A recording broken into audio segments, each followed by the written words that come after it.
पिछली कक्षा में चर्चा कर रहे थे हम, धर्म किसको कहते हैं। संसार में देखने में आता है, हिंदू धर्म है, मुस्लिम धर्म है, ईसाई धर्म है, बौद्ध धर्म है, जैन धर्म है। तो विचार कर रहे थे कि यह सभी धर्म है या धर्म नहीं है। यदि धर्म नहीं है तो धर्म क्या। थोड़ी सी चर्चा इस बात पर की थी हमने। आज ये जो आर्योदय रत्नमाला है, इसमें जो स्वामी जी ने धर्म की परिभाषा बताई है उस पर चर्चा करेंगे। उससे पूर्व पिछली थोड़ी चर्चा जो हमने की थी उसको समझ लेते थोड़े से में, कि देखिए मनुष्य को, जो मनुष्य जाति है, तो मनुष्य जब प्रथम बार इस पृथ्वी पर आया होगा तो विचार करिए कि क्या तब वो रहा होगा हिंदू, मुस्लिम, सिख, ईसाई ऐसे धर्म के रूप में। और किसने कहा होगा, किसने उनको बताया होगा कि तुम हिंदू, तुम मुस्लिम, तुम सिख, तुम ईसाई। इतिहास में जाए तो हिंदू पहले आया और ये बाद में आते चले गए।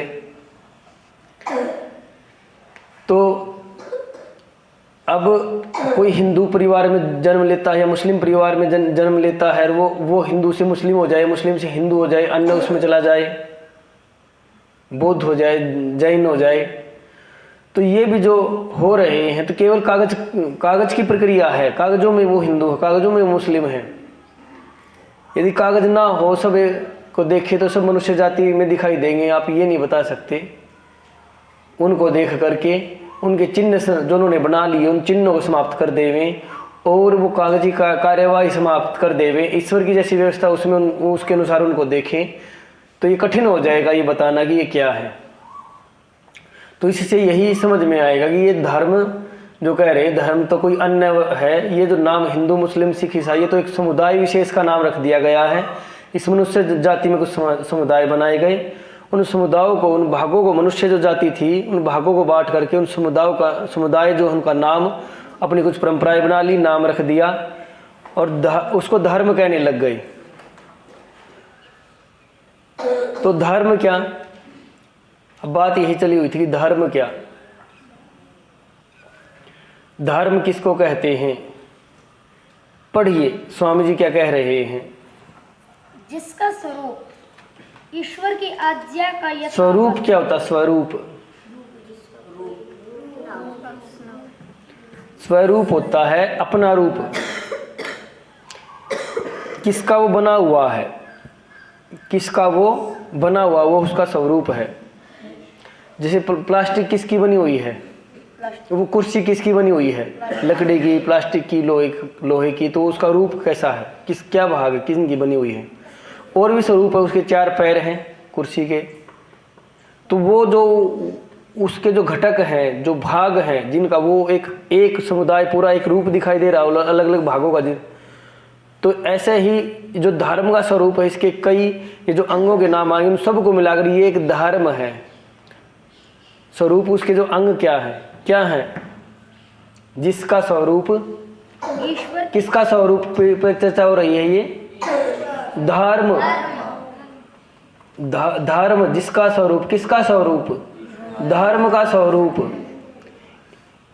जिसका स्वरूप। तो बात आएगी ना किसका स्वरूप, तो धर्म का, जिस स्वरूप की चर्चा हो रही है, जिन अंगों की चर्चा हो रही है, इनसे मिलकर के क्या बनेगा, धर्म। इसको धर्म कहते हैं। तो जिसका स्वरूप, पढ़िए, ईश्वर की आज्ञा का यथावत पालन। एक अंग हो गया। एक बात कह दी स्वामी जी ने कि धर्म क्या, तो उसका स्वरूप, उसमें क्या करना है, ईश्वर की आज्ञा का यथावत पालन करना। ईश्वर की आज्ञा क्या, या ईश्वर हमें क्या कहता है, कहाँ पर कहा। एक तो हृदय में प्रेरणा करता है ईश्वर। जब बुरा करेंगे तो भय, शंका, लज्जा आदि पैदा होंगे हृदय में, और अच्छा करेंगे तो उत्साह पैदा होगा। तो ये ईश्वर की आज्ञा, इसके अनुसार कार्य करना, ईश्वर की आज्ञा पालन करना। वेद के अनुसार कार्य करना, ईश्वर की आज्ञा का पालन करना। तो धर्म का स्वरूप क्या है? जिसका स्वरूप ईश्वर की आज्ञा का यथावत पालन करना। और पक्षपात रहित न्याय। पक्षपात रहित न्याय। पक्षपात रहित न्याय क्या होता है? जिसमें किसी का पक्ष मतलब भाई मैं एक उदाहरण देता हूँ। आजकल किसी कार्य को करने के लिए नौकरी लगती है, नौकरी करते हैं ना, वो कार्य करते हैं। अब किसी की नौकरी लगनी है तो सिफारिश लगवाते हैं, सहायता लेते हैं। अब किसी नौकरी वाले को कोई कार्य तो करना ही है, जो उस नौकरी पे उस पद पे जाएगा और उस पद के जो कार्यभार है उसको संभालने कार्य तो करने हैं। अब कोई मंत्री है, जैसे मंत्री कई बार नौकरी लगवाते हैं, उसके पास ये अधिकार है वो किसी को उस पद पे बिठा सकता है उस कार्य को करवाने के लिए, ठीक है, उसके पास अधिकार है। अब यहाँ वो किसी योग्य व्यक्ति का एक तो चुनाव करेगी जो सब में योग्य है, उस पद पर बैठ करके उस पद के अनुसार जो कार्य किया जाएगा उस कार्य करने में जो सबसे योग्य उसको बैठाया जाए, उसको यही करना चाहिए। लेकिन बिठा दे वो किसको उस कार्य करवाने के लिए? अपने सगे संबंधी को। तो ये पक्ष लिया या पक्ष नहीं लिया? यहाँ पक्षपात हुआ या नहीं हुआ? यहाँ पक्षपात हुआ। पक्ष लिया, किसका पक्ष लिया? अपने सगे संबंधी का, उसको लाभ पहुंचाया। और वहां जो योग्य व्यक्ति बैठ सकता था, जो उस कार्य को अधिक कुशलता से कर पाता, वो कार्य बिगड़ेगा यदि कुशल व्यक्ति नहीं बैठेगा। तो ये हो गया पक्षपात करना। और भी पक्षपात होते हैं।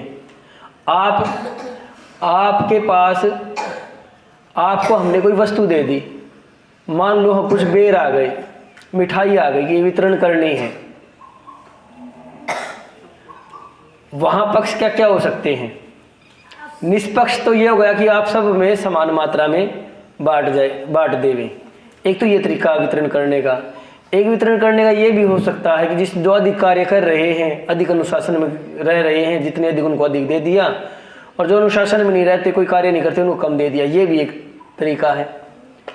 एक क्या तरीका है कि अपना तो पूरा अधिक निकाल के रख लिया, या अपना और अपने मित्रों का अधिक निकाल के रख लिया, और दूसरों को जो मिले ना मिले ना सही। ये भी तरीका है। तो वो वितरण करने में पक्षपात हुआ या नहीं हुआ? पक्षपात क्या हुआ? अपने लिए निकाला और अपने मित्रों के लिए निकाला। तो वहां न्याय हुआ या नहीं हुआ? उसका वितरण न्याय से हुआ या नहीं हुआ? ऐसे ही वो जो पद पर उस मंत्री को किसी को बैठाना चाहिए, जिसके पास अधिकार था, उसने न्याय किया या अन्याय किया? क्योंकि वहां पक्षपात हुआ, किसी का पक्ष ले लिया गया, क्योंकि किसी का पक्ष ले लिया गया। तो धर्म हुआ या अधर्म हुआ? धर्म के बारे में क्या कह रहे स्वामी जी? पक्षपात रहित न्याय। पढ़ना। पक्षपात रहित न्याय, सर्वहित करना। सर्वहित करना। अब देखिए, आपने कोई वितरण की तो कितनों का हित हुआ? आपका। यदि आपने पक्ष लिया तो किसका हित हुआ? आपका या आपका और आपके मित्रों का? या तो केवल आपने अपने लिए निकाल लिया, या अपना और अपने मित्रों के लिए? सर्वहित तो नहीं हुआ। ऐसे ही उसने कोई पद पे बिठाया और वो अयोग्य व्यक्ति बिठा दिया, तो कितनों का हित? उसको बिठा दिया पक्ष लेकर के, तो थोड़ों का हित करेगा, अधिक का? और यदि कोई योग्य व्यक्ति होता तो कितनों का हित कर पाता? अधिक से अधिक का। और उसकी दृष्टि जो बैठाने वाले की थी सबके ऊपर थी या केवल अपने के ऊपर थी? तो एक का हित देखा या सर्वहित देखा? तो सर्वहित, सबके हित के लिए जो कार्य किए जाए, सर्वहित क्या होगा? सबके हित के, सबको दृष्टि में रख करके जो कार्य किए जाए वो क्या हो गया? सर्वहित। पक्षपात समझ में आया? पक्ष लेना और पक्षपात रहित, पक्ष न लेना, न्याय आचरण सर्वहित में जो हो वो क्या, उसको क्या कहते हैं? धर्म कहते हैं। पुनः इस पूरी परिभाषा पढ़ना। जिसका उसका स्वरूप ईश्वर की आज्ञा का यथावत पालन और पक्षपात रहित न्याय सर्वहित करना है, जो कि प्रत्यक्ष आदि प्रमाणों से सुपरीक्षित और वेदोक्त होने से सब मनुष्यों के लिए यही एक धर्म मानना योग्य है, उसको धर्म कहते हैं। प्रत्यक्ष आदि प्रमाणों से सुपरीक्षित। अब ये प्रत्यक्ष आदि प्रमाण की बात क्यों आ गई? पीछे व्यवहार भानु की कक्षा चली हुई थी, उसमें प्रत्यक्ष आदि पाठ प्रमाणों पे हमने चर्चा की थी। प्रमाण जैसे तराजू है, तराजू में कोई वस्तु तोलते हैं तो तराजू ठीक ठीक बता देती है वो वस्तु का भार कितना है। यदि तराजू ना हो तो ठीक ठीक पता चल सकता है कि ये 1 किलो है, 2 किलो है, 3 किलो है। उसको 1 किलो, 2 किलो, 3 किलो में ठीक ठीक बताने में सहायक कौन बना? तराजू। तुला या तराजू सहायक बनी या नहीं बनी? तुला की सहायता से हमें ये पता चल गया कि कोई वस्तु कितनी है। ऐसी जो प्रमाण होते हैं, प्रमाण की सहायता से हमें क्या पता चलता है? कोई बात सत्य है या असत्य है। जो सत्य का बोध कराए उसको क्या कहते हैं? प्रमाण। क्या कहते हैं? प्रमाण। कितने प्रमाण हैं? 5 प्रमाण हैं। कितने प्रमाण हैं? 5। कोई बता सकता 5 प्रमाण कौन से हैं?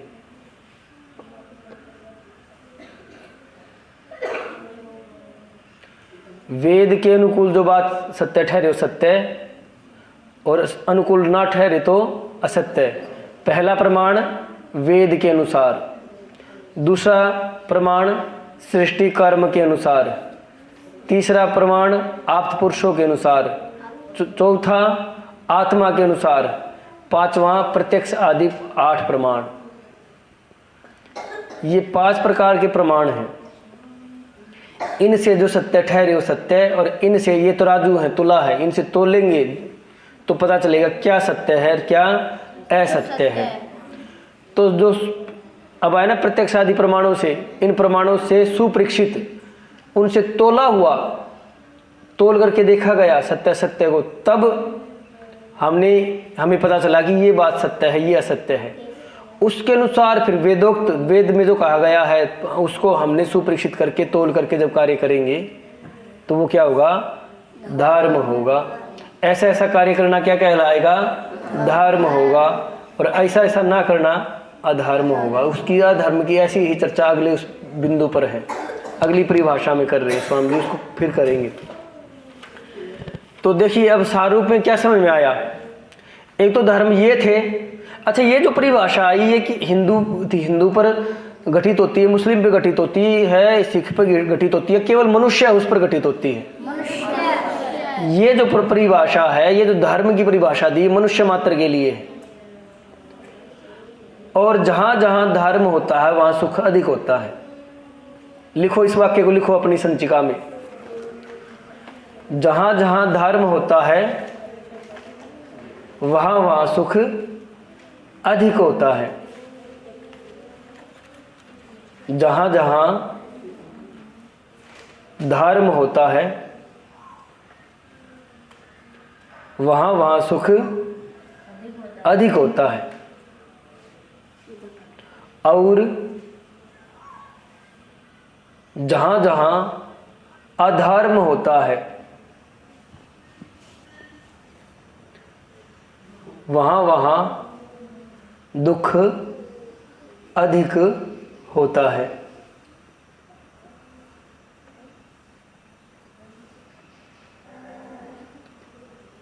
एक छोटा सा दृष्टांत सुनाता हूं मैं अब। धर्म होने के कारण सुख क्यों होता है, अधर्म होने के कारण दुख क्यों होता है।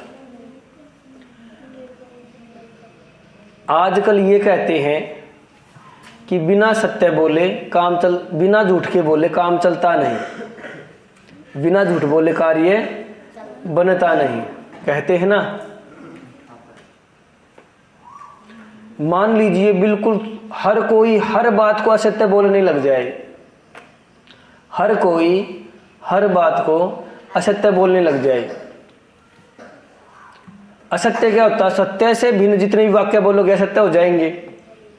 जैसे आज प्रातः से मान लीजिए चावल बने हैं और मैं पूछूं क्या बने हैं, उससे अन्य वाक्य आप बोलोगे कि खीर बनी है, हलवा बना है, रोटी बनी है, जितनी वाक्य है, फल की कुछ ऐसी सब्जी बनाई है, अन्य प्रकार की भिन्न उनकी सब्जियों की सब्जी बनाई, कुछ भी कहोगे जो एक बात सत्य उससे अन्य सब असत्य है।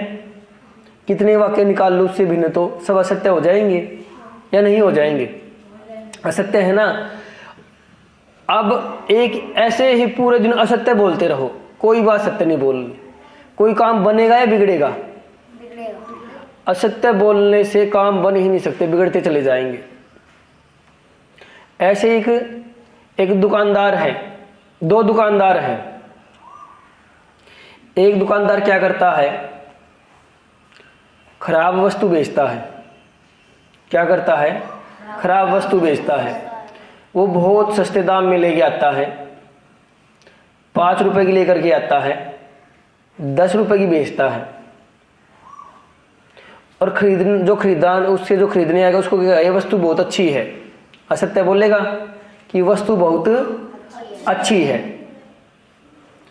और एक और दुकानदार है जो 10 रुपए की वस्तु लाता है, 15 रुपए की बेचता है। 10 रुपए की लेकर के आता है, 15 की बेचता है। वो भी यही कहेगा ये वस्तु अच्छी है। वो जो 5 रुपए खरीद के लेके आया वो बेकार वस्तु लेकर के आया, और जो 10 रुपए की लेके आया वो अच्छी वस्तु लेकर के आया, जो जिसकी गुणवत्ता बहुत अच्छी है। अब एक 10 रुपए की बेच रहा है, एक 15 रुपए की बेच रहा है। खरीदने वाले को दोनों ये बता रहे हैं कि उनकी वस्तु अच्छी है, पर अच्छी किसकी है? जिसने अच्छी खरीदी। अब कोई व्यक्ति विश्वास कर लेगा किसका? 10 रुपए वाले का, कि ये तो महंगी बेच रहा है, 15 वाला, और ये सस्ती बेच रहा है, मान लीजिए, विश्वास कर लेवे। और जब उस वस्तु को एक बार खरीदी, वो बेकार हो गई, फिर खरीदी, तो क्या वो अगली बार खरीद देगा उससे?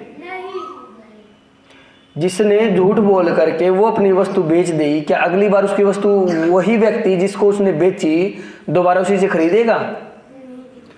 जिसने 15 रुपए में बेची, अच्छी वस्तु बेची, या उसको 12 रुपए में बेच दी, रुपए मान लीजिए थोड़ी कमाए, लेकिन सामान अच्छा दिया, तो क्या उसकी वस्तु अगली बार बिकेगी या नहीं बिकेगी? उसके ग्राहक तो घटते चले जाएंगे जो झूठ बोल रहा है, और जो सत्य बोल रहा है उसके ग्राहक बढ़ते चले जाएंगे। तो कहीं ना कहीं जहां धर्म होता है, जो धर्म का पालन करता है, वो कहीं ना कहीं अंत में उसको सुख बढ़ता जाता है। जो अधार्मिक होता है, अधर्मी होता है, उसको एक दिन दुख मिलेगा ही मिलेगा, हर प्रकार से मिलता है। कोई धर्म के कार्य नहीं करता जिसकी भावना लूटने की, दूसरे चोरी करने की, डाका डालने की, दूसरों को हानि पहुंचाने की ऐसी रहती है। वो परहित नहीं, पर हानि में सर्वहित आई ना, इसमें सर्वहित की बात, वो सबको हानि पहुंचाने का विचार करता रहता है। तो परमात्मा ने हमारा शरीर ऐसा बनाया है कि अंदर ही अंदर वो ऐसे रसी शरीर से बहेंगे, उसमें रोग आ जाएंगे, चिड़चिड़ापन आ जाएगा, कोई सुख नहीं रहेगा। और जो सबका हित चाहता हो वो शांति से रहेगा, सुख में रहेगा। बड़ी बड़ी बाधाएं आएंगी, बड़ी बड़ी समस्याएं आएंगी, तो भी वो हर्षित रहेगा। और जो अधर्मी व्यक्ति है, वो छोटी छोटी बातों में, छोटी छोटी समस्याओं में भी पीड़ित होने लग जाएगा, छोटी छोटी समस्याओं में।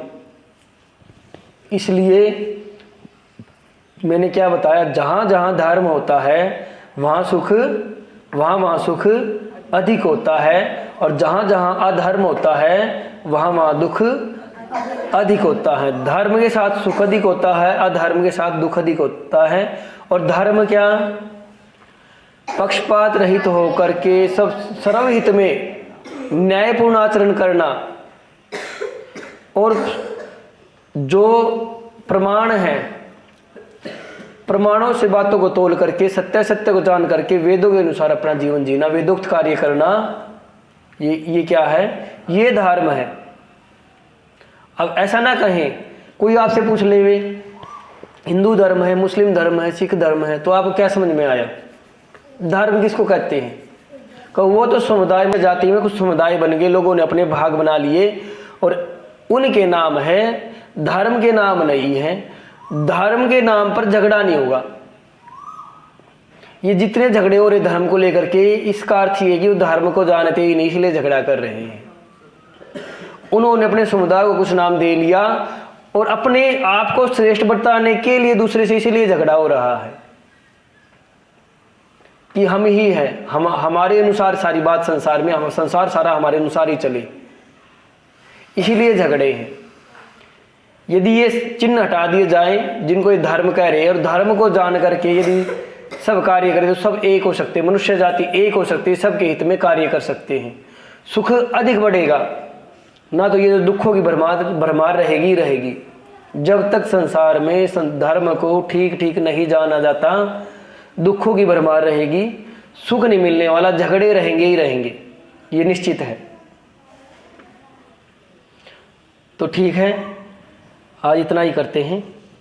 ओम शांति ही शांति ही शांति ही।